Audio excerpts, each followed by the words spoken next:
Oui, Monsieur le Président, Mesdames et Messieurs. Tout d'abord, Monsieur le Président, un grand plaisir d'être là ce matin parce que même si l'optimisme est un sentiment de bonne aloi, la béatitude reste réservée, je crois, à un plutôt religieux. Et j'ai entendu de l'autosatisfaction, ce qui est une bonne chose. Donc, on va regarder un peu les faits concrets. Vous en êtes à votre troisième exercice en responsabilité, soit au milieu du gué de votre mandat. En ce qui concerne l'aménagement du territoire, force est de constater que déjà, vous avez réduit de 30% le fonctionnement en 2017, de 7 millions d'euros en 2018, et que votre politique en matière d'aménagement du territoire est complexe, illisible, inéquitable et manque cruellement d'une démarche de contractualisation. Pour illustrer mes propos, je vais reprendre quelques exemples. Complexe. Vous nous proposez de modifier le règlement du soutien aux investissements locaux à l'échelle intercommunale en élargissant la palette des projets soutenus, ce qui est positif parce qu'on sort d'une restriction. C'est une marque de fabrique, si je puis m'exprimer ainsi, de votre majorité d'être trop souvent restrictif. Mais malheureusement, doutant de vous-même, vous y introduisez une nouvelle exception concernant les communes de moins de 1250 habitants. Que se passera-t-il si la commune a 1240 habitants? L'autre aura 1260. C'est ce type de frein que nous voulons lever, Monsieur Leroy. Vous prévoyez également déjà des dérogations. Des dérogations, certes, mais sans taux, sans plafond, pour des projets qui seraient exceptionnels. Pourquoi pas? Mais qu'est-ce qu'un projet exceptionnel? Mystère.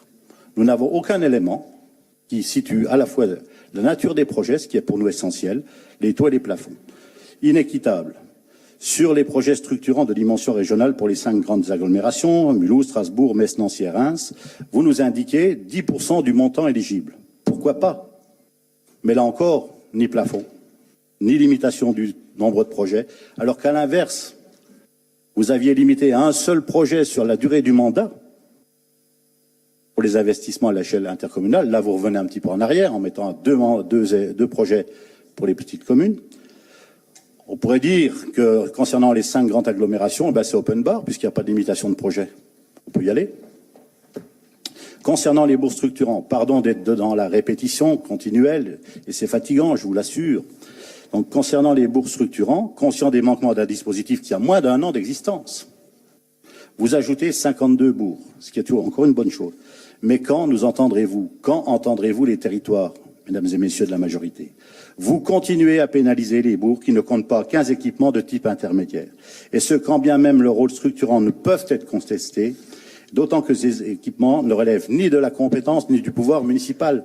En quoi un maire est-il responsable si on ferme un collège, si on ferme une gendarmerie? En quoi est-il responsable? Pourquoi lui appliquer une double peine, la perte d'éléments intermédiaires et la perte de la région?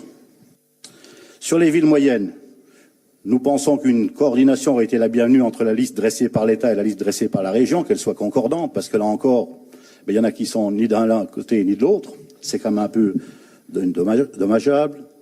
Vous nous demandez un accord sur un principe, voire sur une déclaration d'intention.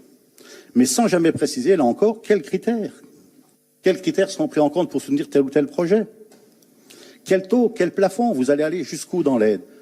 Nous ne sommes pas opposés, mais il n'y a absolument aucune indication. Principe, en fait, mesdames et messieurs, qui n'engage à rien.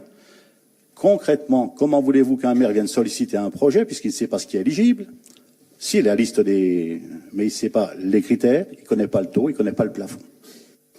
À moins que l'éligibilité ne repose que sur des relations particulières ou privilégiées. Entre une absence totale de critères ou un foisonnement qui plus est changeant et des dérogations multiples, le bon sens devrait vous conduire à un juste milieu.